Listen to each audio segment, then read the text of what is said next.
On September 18, 2019, Keeley Bunker attended a concert of the famous British rapper Aitch in Birmingham with two friends of her. This footage captures her and her best friend Monique Riggin at a cash point, just before saying their goodbyes for the night. Shortly after that, she went missing.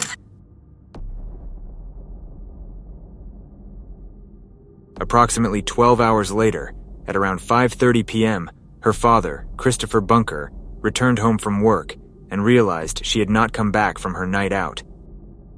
He immediately became concerned and reported her missing. In this video, we'll take a closer look at what happened leading up to Keeley's disappearance. We'll piece together the events of that night and find out what happened to her during the early hours of September 19, 2019. Had she not gotten into trouble with the police? Or had she simply continued to party until the next day? Or had someone harmed her? Let's find out.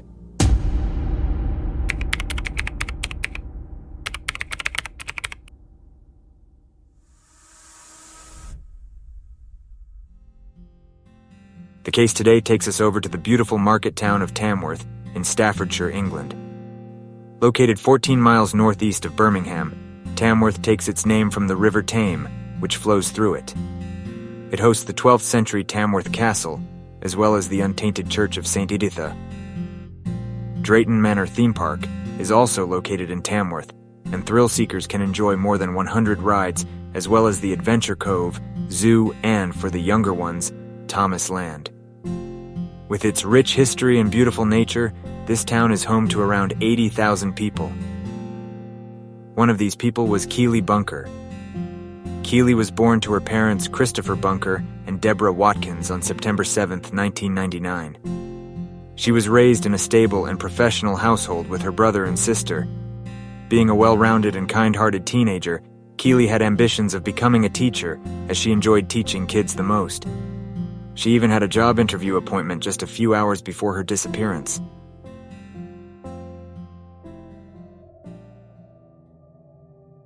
It was the 18th of September 2019, a Wednesday. It was a day Keeley had been looking forward to. She had concert tickets for the Aitch concert at the O2 Academy in Birmingham. He was her favorite rapper at the time, and this event was kind of a big deal in her books. Just a few days before she tweeted, "Only thing keeping me going is seeing Aitch on Wednesday. Hopefully he'll see me and we'll get married." Keeley had just turned 20 a few days earlier, so she wanted to celebrate her birthday. At around 6 p.m., she met up with her friend Monique Riggin, and they both went to the concert together. They were good friends and lived close to each other in Tamworth. They had a great time at the concert and grabbed a few drinks there. The atmosphere was great as the whole O2 arena was full with fans of the famous rapper. The two ladies thought it's too early to call it a day and decided to continue the night in Snob's nightclub on 51 Smallbrook Queensway. The concert finished at around 10 p.m., and they went towards the nightclub immediately to meet with their childhood friend Wesley Street. Street arrived at New Street Station, where he met Keeley and Monique on the ramp near McDonald's. From there, the trio walked to Snob's, where they entered at around 10:40 p.m.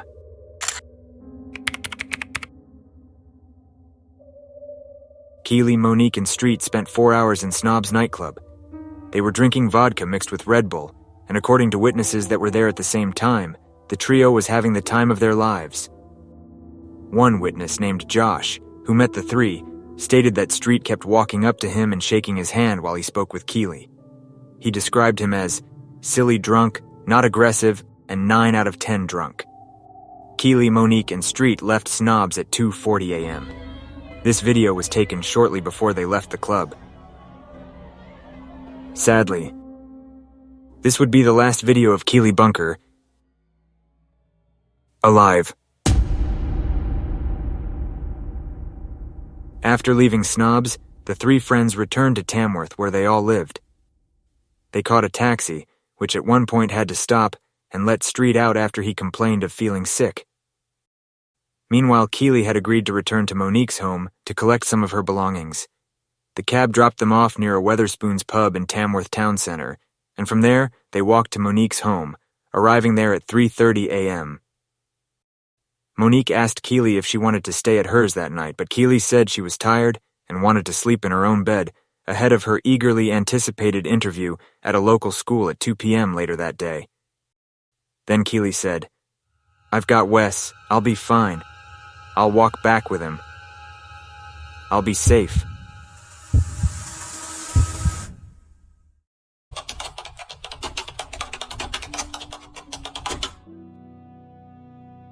Monique Riggin waked up and messaged Keeley but received no reply. She then contacted Street, asking if she stayed with him that night, but he said that she did not. He said he left her near the telephone box on Macefield Drive. She immediately became concerned because this was something really unusual for Keeley. Later that day, Street went to Monique's home with his friend Cameron Marsden. Whilst there, he complained about receiving text messages from people blaming him for not walking Keeley all of the way home and supposedly leaving her at the telephone box. He said he was feeling guilty, but he was sure that she is okay. At the time, Keeley worked at Drayton Manor Theme Park in Tamworth.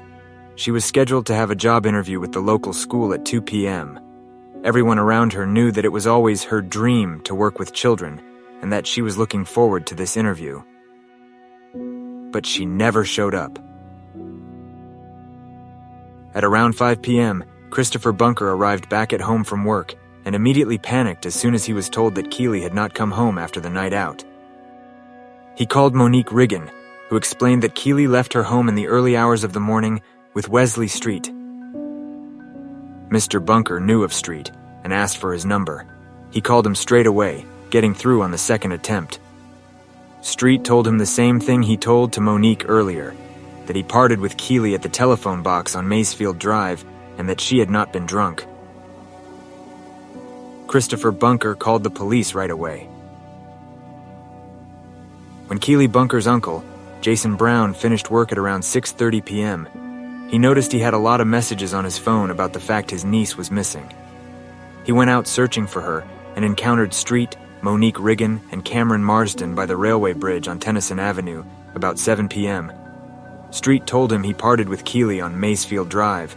He pointed towards a vehicle and said, "That black car, swear down."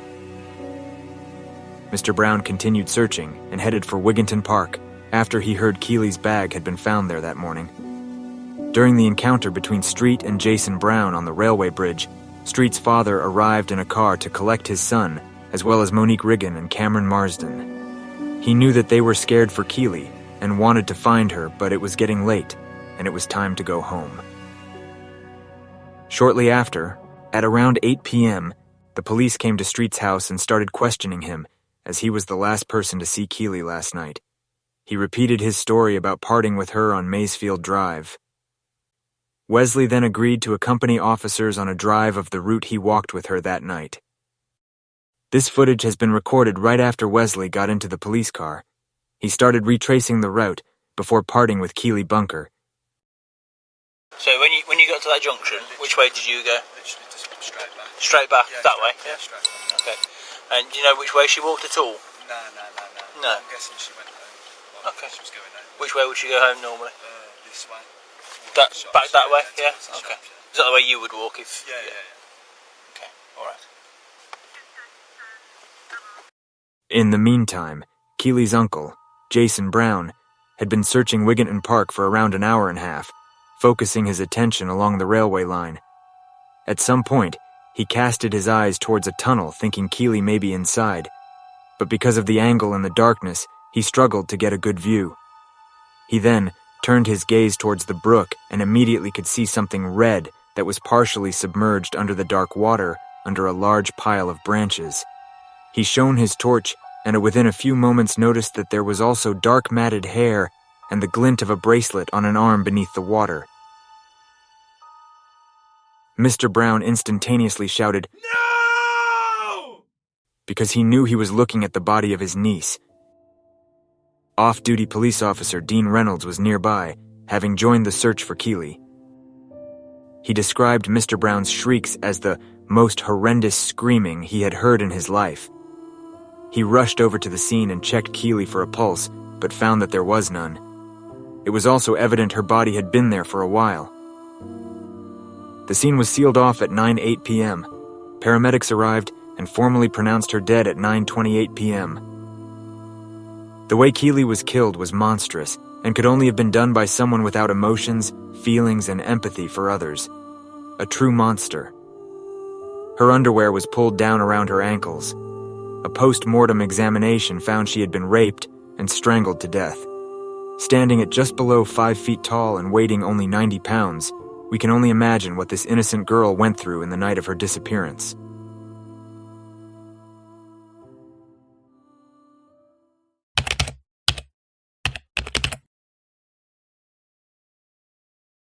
After Keeley's body was found, CCTV from nearby Tamworth Rugby Club in Wigginton Park was viewed by police. It showed Street and Keeley together near the clubhouse around 4:20 a.m. They hugged before moving out of shot to the right. Crucially, it proved that Street had lied about parting with Keeley some 20 minutes earlier outside of the park. At 10:17 p.m., he was arrested on suspicion of murder. You can see the arrest in the following video. Yeah, it's not, obviously it's not. No, no. It's not what you want, is to be back in the police car. I just feel like I'm getting the blame. No one's blaming you. Me and my You said when I was at the house that all I needed to do was speak to the officer, and then I could go and look for Keeley, and then you take my phone off. But as my colleague said, at the minute, you know, there's a lot of people involved in what's happening, of which we're PCs, and there are people a lot higher up than us who are making decisions. Yeah. I don't. Because now, when you say you're going to take my phone, now I feel like you're blaming me. No, We haven't blamed, mate. We no. haven't once, since we've been sat in this car. I think your dad can vouch. We haven't once blamed you for anything. All we've done, we've been told by our bosses that we need to take us on the scene. To take on the scene. Where it's gone, the route. So have a drive of the route, and we are literally just following those instructions. As you can see in this video, Wesley appears visibly concerned and unwilling to provide his phone to the police, because in his words, he feels blamed. This is a red flag, but it doesn't always mean that the person is hiding something related to the case. At the time of filming this clip, Keeley's body has not yet been found, and Wesley has not been arrested. The following footage was taken approximately 1 hour later. Right. Wesley, you need to listen to me. Right. At this moment in time, you're under arrest for suspicion of murder. Okay, you don't have to say anything. It may harm your defence if you don't mention my questions. Something to let you in court. Anything you do say may be given evidence. Okay? So I'm going to take you to the police station now. Alright, and we'll sort everything else there. Alright, okay. My colleague here is just going to stay with your mum and dad. Alright, just to get them safe. Alright. Are you able to scoot over, mate? Is that alright? Because I'll sit next to you, I'll sit here. Alright. When Street was arrested, he had scratches on his face. Expert analysis of his mobile phone showed that he did not make his way to the telephone box and then go home. Instead, he went away from his home and into Wigginton Park. CCTV captured Keeley and Street by Tamworth Rugby Club at 4:23 a.m. Street's mobile phone was in the area where Keeley's body was found for about an hour. GPS data showed that the phone was at that location 7 times that day. Keeley's rucksack was found a short distance away from Tamworth Rugby Club. Wesley's bank card was found between the rugby club and where Keeley's body was found.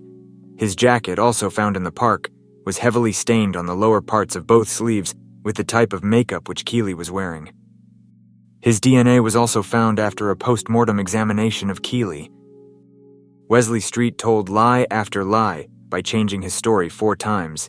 He denied entering Tamworth Park in the night of the events or having any sexual encounter with Keeley, before later being forced to admit to both when confronted by the CCTV, DNA, and GPS evidence.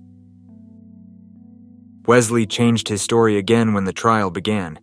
He continued to insist he was innocent of the murder charge, but claimed he killed her accidentally when they were having sex in the park.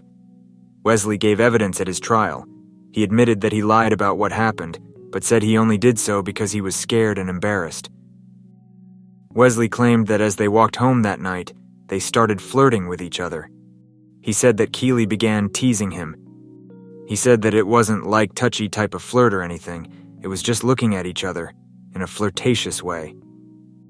Wesley said that when they reached the park, they kissed and became more intimate and then had sex. He said that the CCTV did not show Keeley trying to get away from him. He claimed that they were play fighting. Wesley claimed that during sex he put his arm around Keeley's neck, and that was how she died. It was an accident. He admitted he hid her body in the pond and went back 5 further times to cover Keeley's body with branches. Asked by his lawyer why he lied, he told the court, "I didn't know how to act and explain to other people how she died because I felt embarrassed in myself and very scared." The prosecution didn't agree with his version of events. Keeley had scratch marks on her neck, which they believed was inflicted as she tried to loosen Wesley's grip. It was their case that Keeley only ever viewed Wesley as a friend, but he wanted more, and when she rejected him, he did not accept no as an answer. It was their case that she died as a result of strangulation, which probably occurred during a chokehold, and it would have taken minutes, not seconds, for Keeley to die. They claimed that he was not embarrassed and he didn't panic after the murder. In fact, he went home to bed and slept afterwards. The jury deliberated for around 8 hours. They found Wesley guilty. He was sentenced to life in prison to serve a minimum term of 29 years and 46 days.